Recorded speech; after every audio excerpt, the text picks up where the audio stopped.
Welcome to the epicenter of sports and entertainment. This is The Rude Dog Show. Now, here's your host, Rudy Reyes.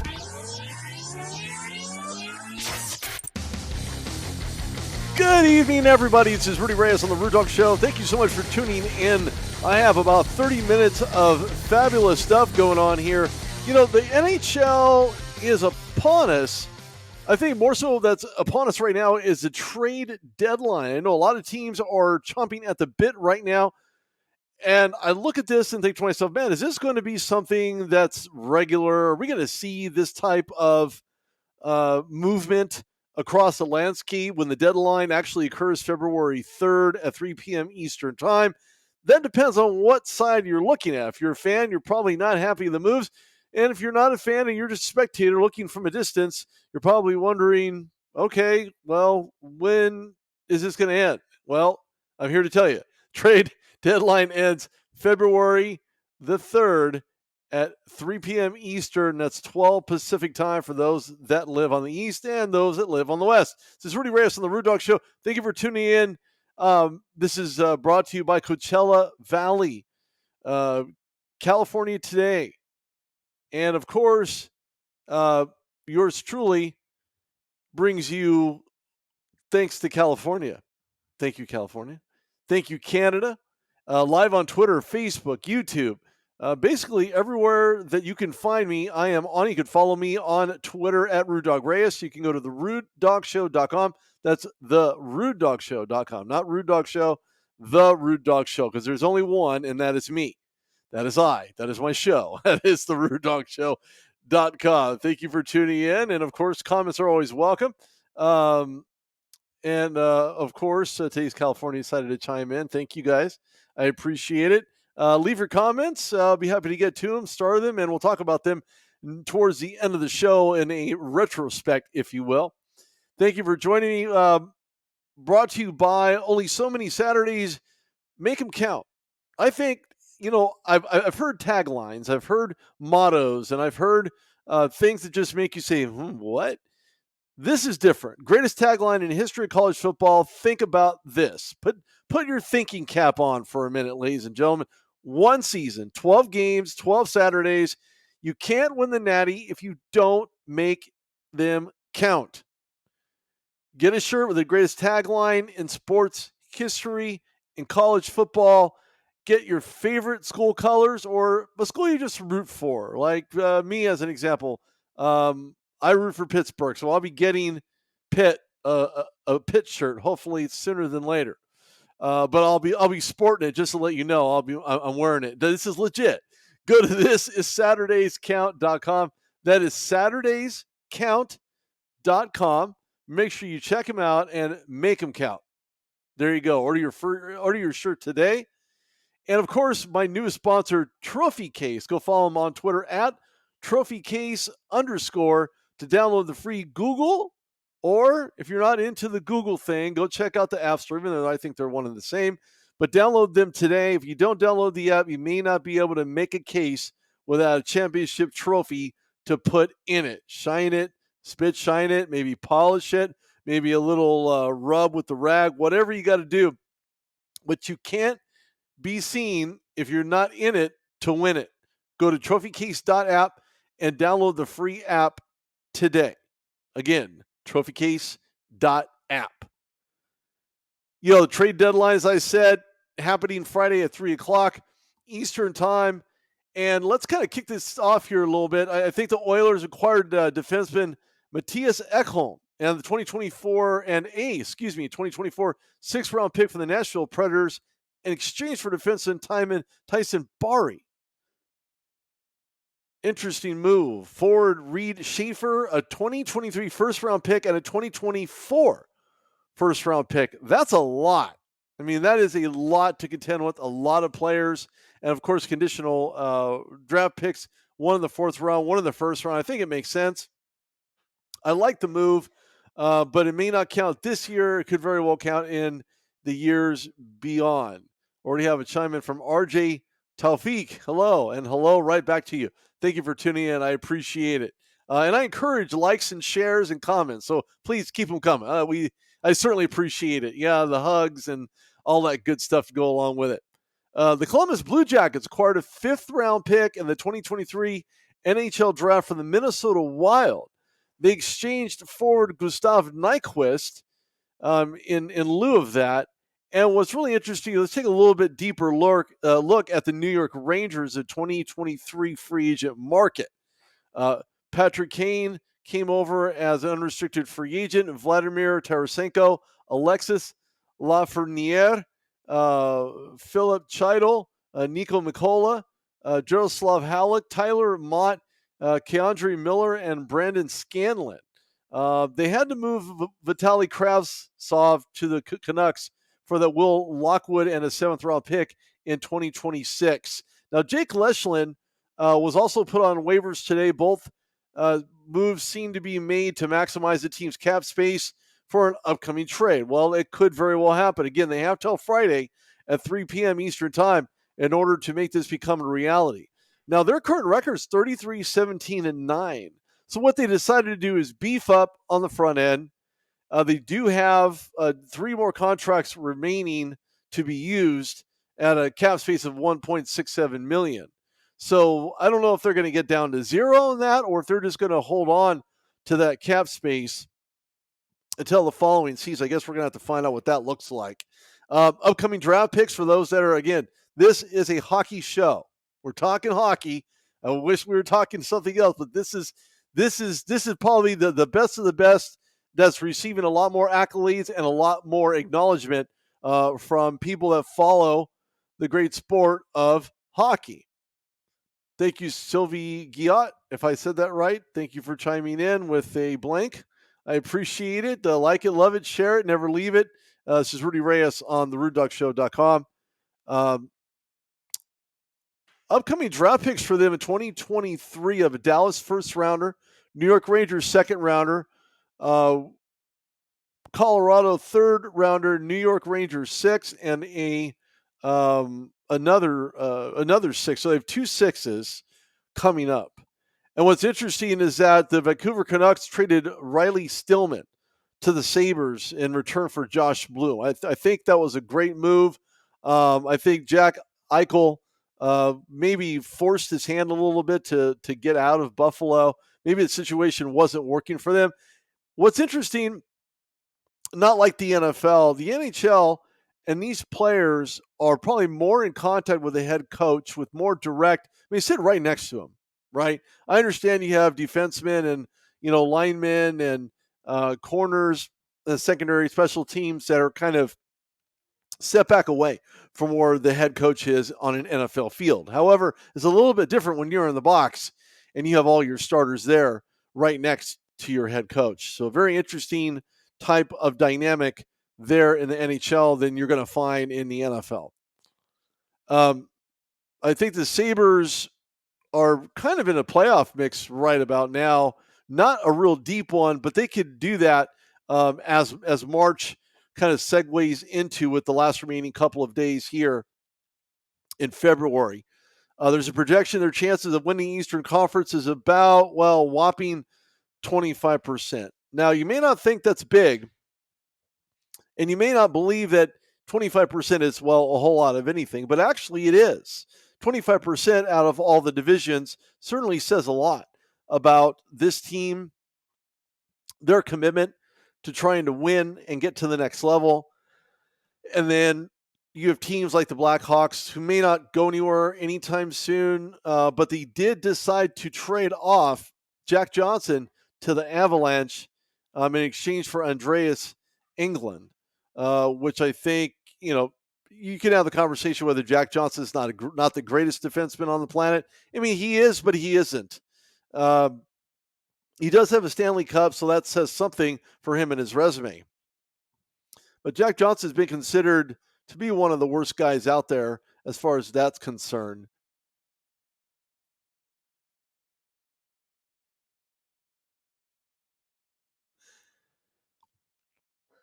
So what's interesting here is that Jack Johnson, you can have all these different stats out there. You can have guys that say, hey, this is, this is what we're looking at. We can say that maybe he should be a lot better. That remains to be seen.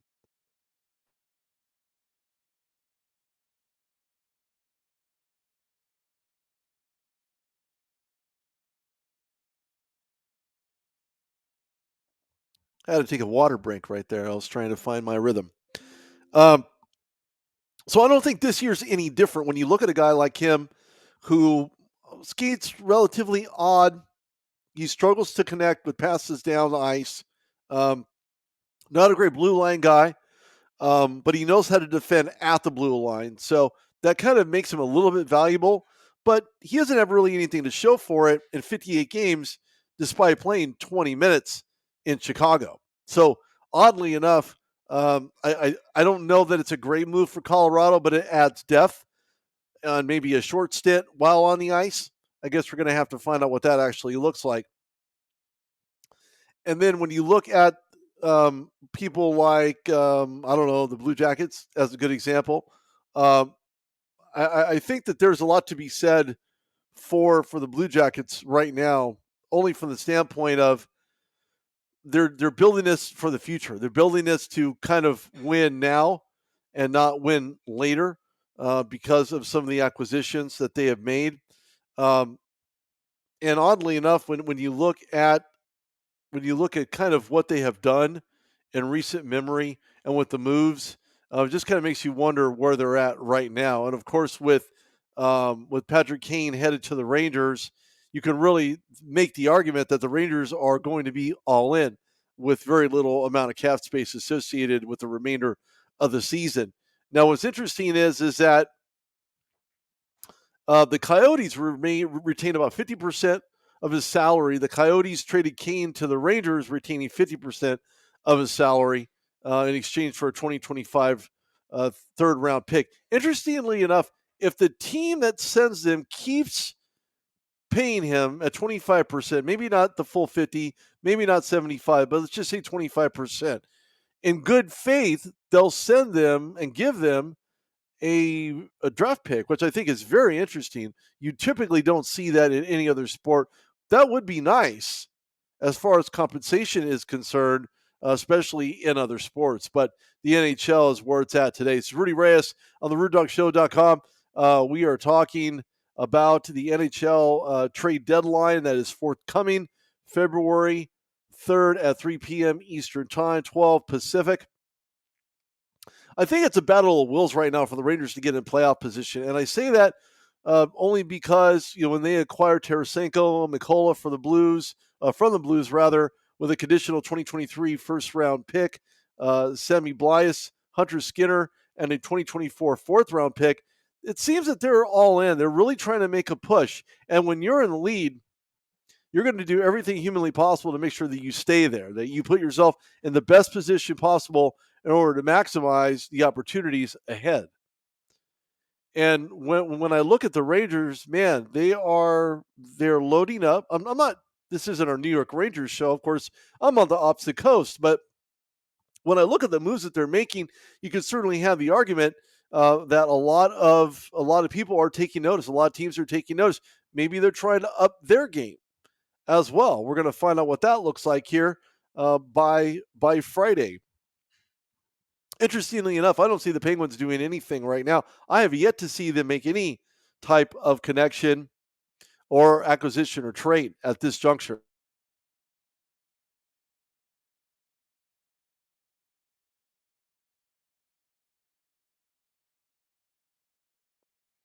Make sure you check out two fantastic sponsors that I have. These partners, they're more than sponsors, they're partners. These partners are absolutely fabulous. Go to SaturdaysCount.com, make them count with the greatest sports tagline in NCAA history. Go get yourself your shirt today. And if you go to SaturdaysCount.com, maybe use Rude Dog. We'll see what happens. They'll give you some type of discount on it. I don't know. But it's always worth a shot.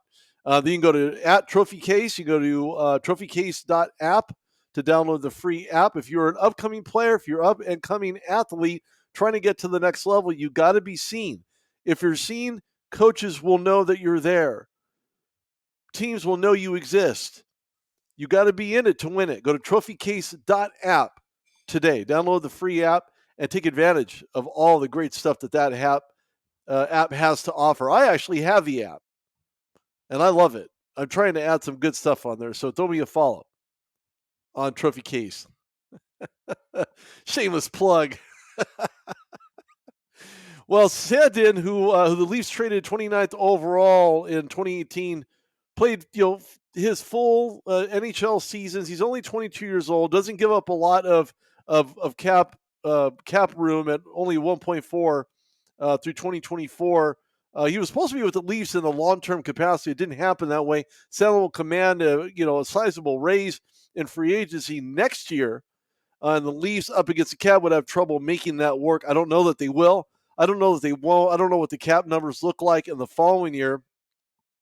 But I know that in Gustafsson's case, the Leafs will have to make an immediate upgrade in order to even think about winning and getting to that point to win the Stanley Cup. But don't forget, a first-round pick does mitigate the long-term loss of Sandin. They had previously moved to St. Louis and Chicago earlier this month. So some guys are on the move, and it's kind of interesting to see them actually be on the move, and others that aren't on the move, those that are kind of staying relatively stagnant and there is no motion. Maybe there's not a market for them. Maybe there's a team that may not be in need of their services. So I think overall, when you look at what the NHL brings and the players that are so in tune with what's going on within their own locker room, what's going on the ice, and I think continuum, just like with any other sport, continuum is huge and it plays a viable role, especially with other guys. I mean, if this is an individual sport, that's one thing, but this is a group sport, group win, group environment, group mentality, and you have to be able to play just that way. And that's what you love about team sports, NFL, Major League Baseball. Baseball's in full swing. We're going to talk about that tomorrow. I'll have a couple of guests on, but we're going to find out who's who tomorrow. So stay tuned. Throw me a follow at Rudy Reyes on Twitter. You can also go to TheRudeDogShow.com. This show will be on there as well. You'll be able to check out the audio portion of this. If for some reason you can't catch the show there. Well, this is Rudy Reyes on TheRudeDogShow.com. Thank you to Today's California, Today's Canada. Go throw them a follow at Insider's Guide on Twitter. Go throw them a follow on Facebook and Today's California as well. One last thing I wanted to talk about this. I was trying to get on my buddy who covers NHL hockey, but I haven't heard from him in a little bit. Pete Jensen, go throw Pete Jensen a follow. Great guy. Love conversing with him. Love talking about hockey. It's unfortunate I couldn't get him onto the show right now to talk about this, but this is absolutely a fantastic segue. And I think about this. The NHL is so, I don't know. I don't know that it gets enough props. I mean, yeah, I understand the NFL is a big ticket. And I understand that, when you look at different, other sports in full swing, you have the Grapefruit Leagues going on in Bradenton and those respective areas. Baseball is on the horizon, but don't forget hockey is rising up to be one of the absolute best sports out there. As far as from rulings on fouls and things of that nature, I can't speak to that only because I do question some of those calls. I do question the knee-jerk reaction sometimes by the NHL in regards to why these calls are made the way that they are. Why are they called on one player but not on the other? There's just so many different pieces of dialogue associated that I can't really speak to because I'm not familiar enough to discuss what those penalties are or how they should be called versus how I think perhaps they should be called. But again, I'm nobody in the NHL landscape. No one at all whatsoever. But again, go make sure you follow. You can find Saturday's Count at Saturday's Count on Twitter. At, of course, Trophy Case _ on Twitter as well. Go download the free app, trophycase.app. And, of course, go get your shirt today at SaturdaysCount.com. This is Rudy Reyes on the Rude Dog Show. Thank you for tuning in. Joan, I didn't quite get that message other than thank you, and I appreciate it. Nothing from Sylvie, but thank you for chiming in nonetheless. RJ, Taufik, thank you for tuning in, and hello right back to you. And of course, we're ending the show with that. How's that work for you? This is Rudy Reyes of the Rude Dog Show. Go to TheRudeDogShow.com. And you know what? By the way, could you just subscribe to the YouTube channel? I would really appreciate it. I don't give that enough love, and I should. I've been doing this a little too long. Sometimes I kind of miss it a little bit. Anyway, this is Rudy Reyes. Have a great night, everybody. Thank you for tuning in, and I will see you tomorrow. We're going to talk about some baseball, if you will. Baseball, Major League Baseball. Check it out. It'll be fun.